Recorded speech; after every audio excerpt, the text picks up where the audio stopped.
Welcome, everybody, to the Democratic National Convention for 2020. My name is Aiden Hunter, and I'm your host this evening for the Swarm podcast, the Swarm Radio, and the Weekly with Aiden Hunter. So, we have an exciting night ahead of us. We will be having a live broadcast throughout the night that will pause periodically.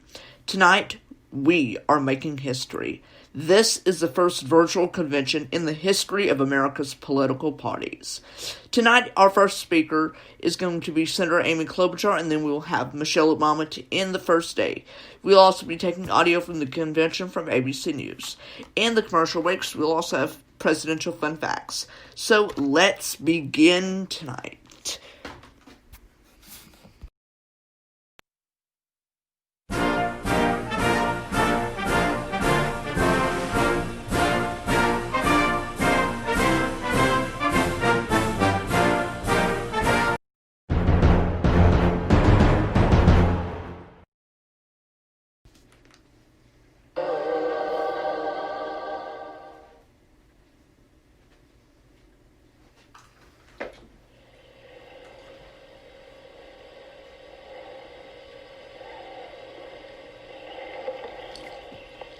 Hello, America.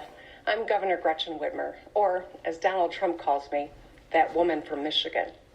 Tonight I'm here at UAW Local 652 in Lansing, Michigan. Auto workers in this union and across our state could have lost their jobs if not for Barack Obama and Joe Biden. In 2009, the Obama-Biden administration inherited the worst economic crisis since the Great Depression. The auto industry on the brink of collapse. 1 million jobs at stake. But President Obama and Vice President Biden didn't waste time blaming anyone else or shirking their responsibility. They got to work. They brought together union members, companies, and lawmakers on both sides of the aisle, and they saved the auto industry. And wouldn't you know, just a few months ago, as our nation began battling COVID-19, auto workers across Michigan sprang into action. They started making protective equipment for doctors and nurses on the front lines. Let me break it down. President Obama and Vice President Biden saved these auto workers' livelihoods. Then these workers did their part to save American lives. That's the story of this great nation. Action begets action. Progress begets progress. And when we work together, we can accomplish anything. After all, democracy is a team sport, especially now. It's crucial that we rally together to fight this virus and build our economy back better. From the jump, we took this pandemic seriously in Michigan. We listened to medical experts. We planned. And with a lot of work from the auto workers and too little help from the White House, we executed our plan. We saved thousands of lives. Just imagine if we had a national strategy. So everyone who needs a test gets one for free. So everyone has access to a safe vaccine. So our kids and educators have the resources they need to safely get back to school. With Joe Biden and Kamala Harris in the White House, we will. Joe Biden and Kamala Harris will lead by example. It'll be science, not politics or ego, that will drive their decisions. They know the health of our people goes hand in hand with the strength of our economy. They know action begets action. Over the past few months, we've learned what's essential, rising to the challenge, not denying it. We've learned who is essential too. Not just the wealthiest among us, not a president who fights his fellow Americans rather than fight the virus that's killing us and our economy. It's the people who put their own health at risk to care for the rest of us. They are the MVPs. The nurses and the doctors, the utility workers, truck drivers, and grocery clerks, the child care workers, the parents, the teachers, the mail carriers, and the auto workers. So many of these essential workers have lost their lives to COVID. Nearly 1,000 healthcare workers, more than 170,000 people across America, including a 5-year-old girl named Skylar from Detroit, whose mom is a police officer and dad is a firefighter. Generation after generation, our nation has been defined by what we do or what we fail to do. So, for Skylar, for her parents, and in the memory of all those we've lost, let us act. Let us heal as one nation. Let us find strength to do the work. Governor Gretchen Whitmer of Michigan hailing the essential workers who she says have become heroes in this crisis, she called herself. But the nickname Donald Trump gave her, that woman from Michigan, joined here by David Muir, World News anchor David Muir, and coronavirus crisis front and center in that first speech of prime time. It has transformed the country. It has transformed this campaign. No question, and it speaks volumes about what the DNC and what the Biden-Harris campaign now wants to do over the course of these next 4 nights, George. They want to make this a referendum on President Trump's handling of the pandemic, and to lead off their primetime 10 o'clock hour on night one with that woman from Michigan, which was what the president said when he said that he told Vice President Pence, don't call that woman from Michigan, saying, I don't want to talk to the governors who aren't supporting me. She then tweeted right away, I'm willing to work with anyone as long as we get the personal protective equipment. But the fact that the Democrats would begin with Gretchen Whitmer on this most important of nights signals that they want this to be a referendum. And George, when I asked the president in May, are you comfortable with this being a referendum on your handling of the pandemic? He said yes and no. And you knew he was uncomfortable with where this election campaign was headed. That was thousands of lives lost ago. ABC News Live anchor Lindsay Davis is here as well. And with the story of Skylar from the governor there in final moments, reminder of how hard this crisis has hit minorities in America. Right, Detroit in particular. So y'all, we're heading right now into the commentary area of tonight's convention, but we're going to give y'all some presidential facts, as we did promise. So the first one for this evening that I was going to let y'all know is that most people think that George Washington had teeth made out of an elephant tusk. Well, actually, that's not true. They were actually made of wood. Those weren't actually developed till later on. But that is something really fun to think. Also, what another fun fact? Well, this fun fact is that Abraham Lincoln, he was actually a wrestler during his time. Okay, so now we're going to go back onto the convention tonight. To get things done. Donald Trump isn't that person. Joe Biden is. I'm Meg Whitman. I'm a longtime Republican and a longtime CEO. And let me tell you, Donald Trump has no clue how to run a business, let alone an economy. Joe Biden, on the other hand, has a plan that will strengthen our economy for working people and small business owners. For me, the choice is simple. I'm with Joe. Hi, I'm Susan Molinari. I'm a former Republican member of Congress from New York City, and I've known Donald Trump for most of my political career. So disappointing, and lately so disturbing. Now, I've also gotten to know and work with Joe Biden on issues related to women that are so important to all of us. Women in business, violence against women. That's why I'm so proud to call him my friend and honored to join in supporting his candidacy for president. He's a really good man, and he's exactly what this nation needs at this time. Now I'm delighted and honored to introduce a former colleague of mine, the former congressman from Ohio, the former governor of Ohio, John Kasich. America is at a crossroads. Sometimes elections represent a real choice, a choice we make as individuals and as a nation, about which path we want to take when we've come to challenging times. America is at that crossroads today. The stakes in this election are greater than any in modern times. Many of us have been deeply concerned about the current path we've been following for the past 4 years. It's a path that's led to division, dysfunction, irresponsibility, and growing vitriol between our citizens. Continuing to follow that path will have terrible consequences for America's soul, because we're being taken down the wrong road by a president who is pitted one against the other. He's unlike all of our best leaders before him, who worked to unite us, to bridge our differences, and lead us to a united America. I'm a lifelong Republican, but that attachment holds second place to my responsibility to my country. That's why I've chosen to appear at this convention. In normal times, something like this would probably never happen. But these are not normal times. I'm proud of my Republican heritage. It's the party of Lincoln, who reflected its founding principles of unity and a higher purpose. But what I have witnessed these past 4 years belies those principles. Many of us can't imagine 4 more years going down this path. And that's why I'm asking you to join with me in choosing a better way forward. I believe the best of America lies ahead, but only when we rediscovered our shared belief in the United States of America, for our children's future, which can be bright, hopeful, and inspired if we choose to make it so. I've known Joe Biden for 30 years. I know his story of profound grief that has so deeply affected his character.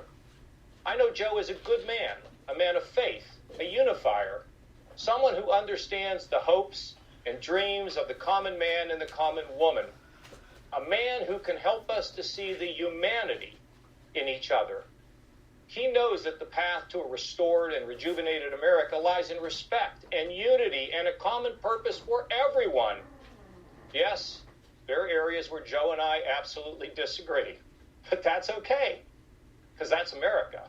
Because whatever our differences, we respect one another as human beings, each of us searching for justice and for purpose. We can all see what's going on in our country today and all the questions that are facing us, and no one person or party has all the answers. But what we do know is that we can do better than what we've been seeing today, for sure. And I know that Joe Biden, with his experience and his wisdom and his decency, can bring us together to help us find that better way. I'm sure there are Republicans and independents who couldn't imagine crossing over to support a Democrat. They fear Joe may turn sharp left and leave them behind. I don't believe that, because I know the measure of the man. It's reasonable, faithful, respectful. And you know, no one pushes Joe around. Joe Biden is a man for our times that call for all of us to take off our partisan hats and put our nation first for ourselves and, of course, for our children.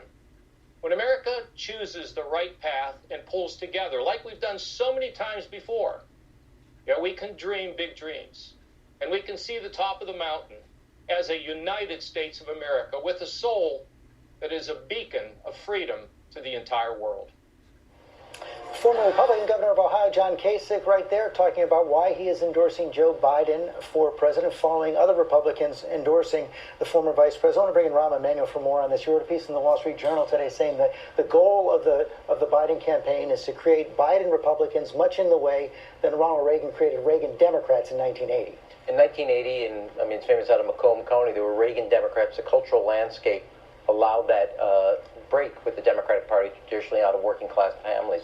I think Donald Trump's created a unique opportunity, which are called Biden Republicans. And I think what you're seeing, because of the cultural landscape, antithesis to science, a disrespect for diversity, empathies, all the qualities that come out of Joe Biden, there's a unique political opportunity that this election could either be just purely transactional with those voters, or it could be transformative with those voters. And Reagan Democrats redefined 20 years of the country's political landscape. I think that opportunity exists today because the Republican Party, even in the organizing principle today, is Donald Trump.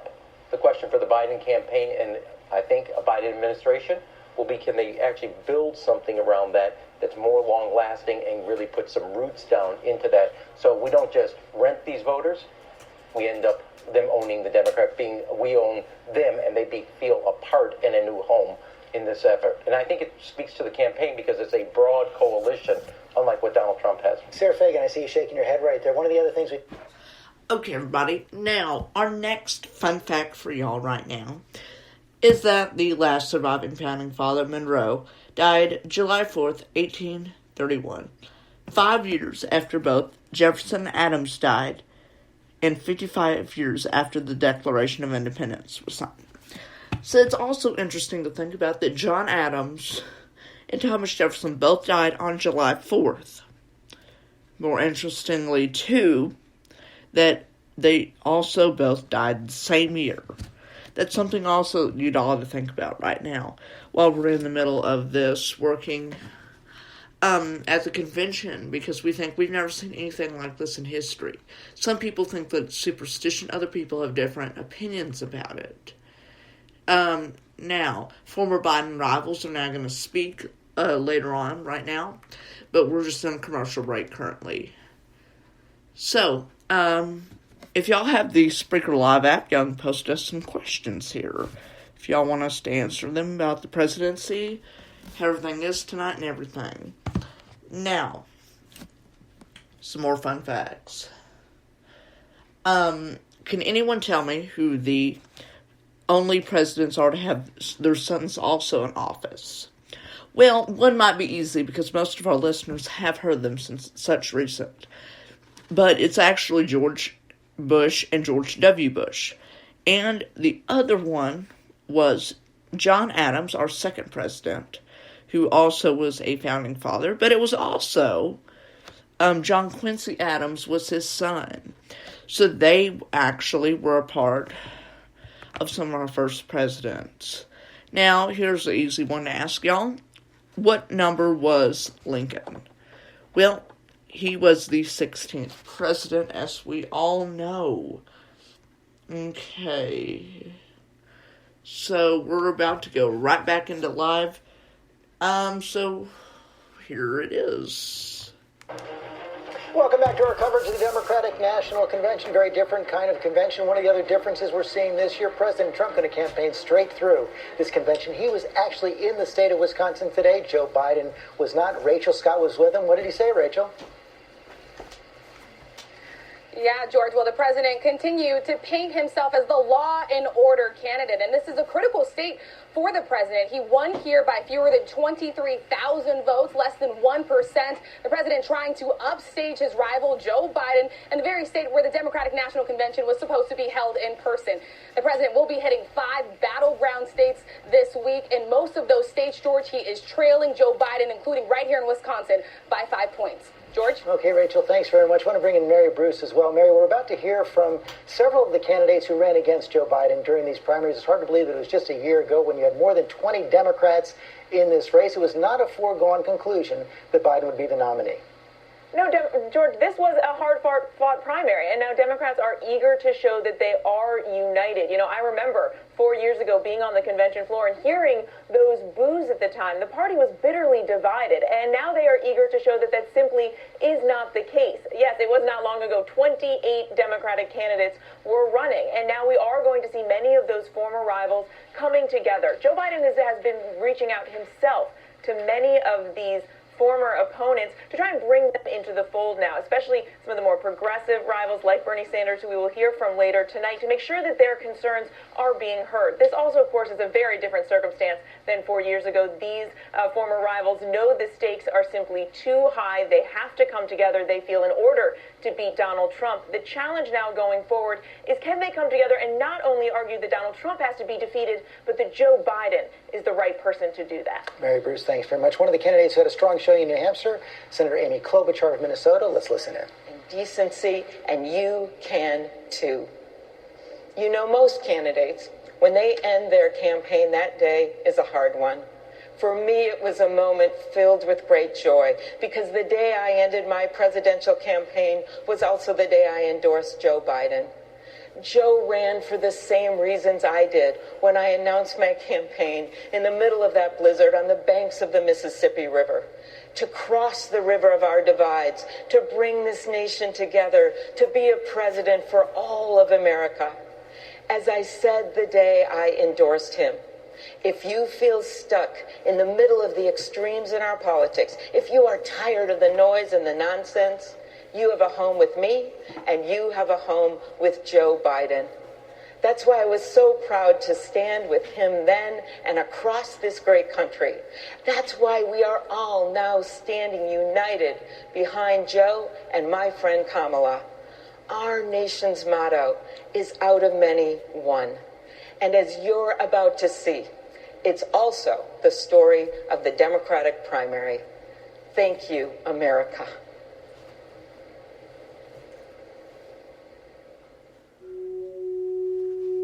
We all ran for president motivated by the same reason. As I watched President Trump divide this country more and more, I thought to myself, what are you willing to do to stop him? You had the most destructive, hateful, racist president in the history of this country, who is literally tearing apart the fabric of the United States of America. Donald Trump is a failed business person and desperately failed us as a president. We will run! I ran for president because I think it's urgent that we heal the divisions in this nation. We are still in control of our own future, and we need to provide millions of Americans a real path forward. A green jobs program. Increasing the minimum wage. Passing a national paid leave bill. Student loan debt. Mental health, starting with our veterans. Reproductive justice. Economic justice. Racial justice. And there is so much a new president can do to bring us together. It's time to get up. Get up. Starting a presidential campaign is daunting. I mean, you have to reach hundreds of billions of people. You have these incredibly long days, often capped off by these evening events that go on for hours and hours. Your challenge as a candidate is to be true to yourself and true to why you ran in the first place. That is something, by the way, that I really admire about Joe Biden. He really is his own man. He knows who he is. Joe Biden is somebody who deeply cares about people who are marginalized, who are being left behind, who are being ignored. I'm a DACA recipient, and I owe you everything. Thank you so much. And you're staying, man. You know, he's had some hard times in his life. He's had some losses in his life. And I think that is something that people relate to. You doing okay? Yep, close to 15 years cancer-free. God love you. Well, I was at a service for 4 fallen Afghanistan soldiers, and I saw those families who were so comforted by Joe Biden. When they walked out, they knew someone cared for them. Someone could relate to their own pain they were having. We need that in the White House. I still remember standing side by side with him on the debate stage, and we were having a go of it. But what was remarkable to me was in the commercial break, he puts his arm around me and starts telling me how good my ideas are. And next thing you know, I feel like he's giving me a pep talk and literally telling me how important it is, how really important it is that I'm on that stage. Joe called me the night I suspended and was extraordinarily gracious and comforting, and he told me I should be proud of myself, said that I did myself and my family a real service and the country a service, and that meant a lot coming from Joe. Look, it's not easy to unite the Democratic Party. We're a rambunctious group. Joe Biden has pulled it off. He wants to get the best ideas on the table so we can move forward in the best way possible. He's included my Family Bill of Rights. He has unified our group around a clean energy strategy. The Domestic Workers Bill of Rights, I'm very excited that that's in there. He's the kind of leader that brings other leaders in. This is a guy that's going to walk into the Oval Office and not have to find his way around, but it will actually walk in and have already sort of honed the instincts you need to lead the most powerful nation on earth through a crisis. On the other side, Donald Trump does not understand who we are as Americans. He really doesn't. This is a guy that blames everyone for everything. You know, he blames the city of Baltimore. He blames the country of Denmark. He blames the Prime Minister of Canada for cutting him out of the Canadian version of Home Alone 2. Who does that? There are no sidelines. There's no sitting this one out. There's no hoping that someone else is going to come in and save the day. There is no cavalry. We are the cavalry. The moment has found the person. That person is Joe Biden. Joe has my vote because he will bring decency and dignity back to the White House. We've got one shot to make Donald Trump a one-term president. And that shot is right now. It's showtime! It's showtime! It's President right here. That was just about half the field that took on Joe Biden last year. Coming up, the runner-up 2 times in a... Okay, everybody. One, we'd like to thank ABC News for tonight, and sadly, we do have to bring tonight's event to a close due to technical difficulties. Thank y'all all so much for tuning in. We'll have excerpts of Michelle Obama and Bernie Sanders' interview on our next one that we're going to do, which is going to be this Thursday, to talk about everything that happened this week, and then we're going to do Joe Biden at the end of the fourth day, talking about him accepting the nomination. So thank y'all so much, and remember, this is small town reporting on a Texas-sized scale.